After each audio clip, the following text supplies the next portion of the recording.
Well, if I had read you this story from the Gospel of Mark, you'd have a point. A little too much to hang on this simple story. And in the Gospel of Mark, Mark tells this story. There are a couple of little changes. For instance, she got up and instead of serving Jesus, she served everybody. Right? But the other big change is no prophecy fulfillment. No text from the prophetic scriptures that allows us to understand the character and the nature of Christ's power. But Matthew takes the story and he attaches this beautiful verse from the prophet Isaiah as if to say, this is an example. Look and see the nature of Christ.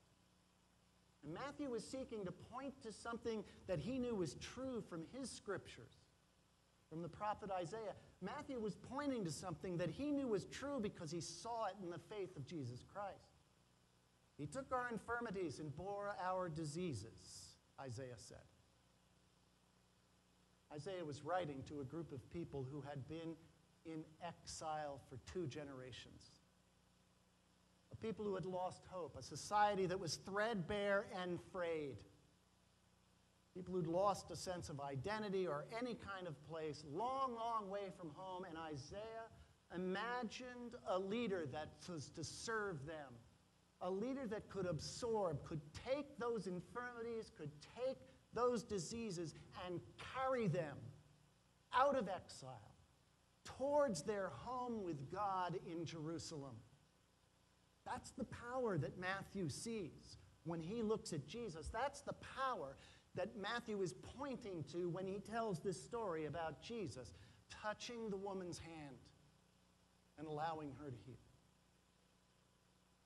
It's as though Jesus was carrying her into the presence of God, letting all the infirmities and the diseases, all those things that corrupt us and keep us away, to fall away so that we can be woven back in to our home in the creative presence of God. That's what Matthew is about here.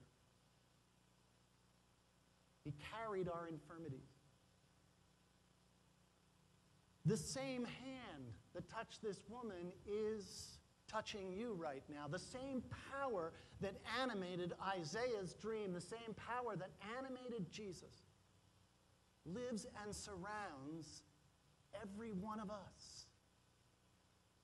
It's the same power that whenever we are far away from our home in God, nevertheless, seeks to draw us and weave us back into the beautiful fabric of creation where life is good, where joy can exist. And it weaves us there in life and in death.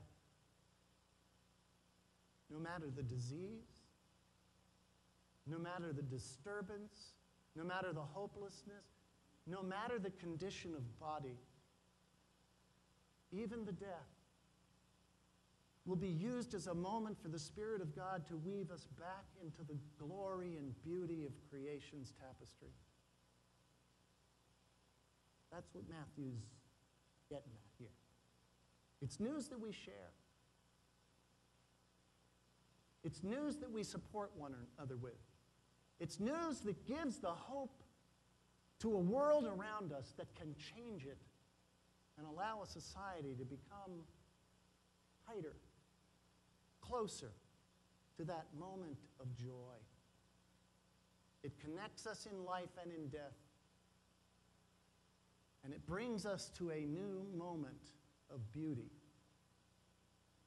And all you really have to do is to turn and listen, to feel it grabbing, because what it's saying is, wake up, Saba. Wake up, Bill. Wake up, Barbara. The hand of God is touching you and connecting you to that beautiful, glorious place where joy bursts from your heart. Wake up.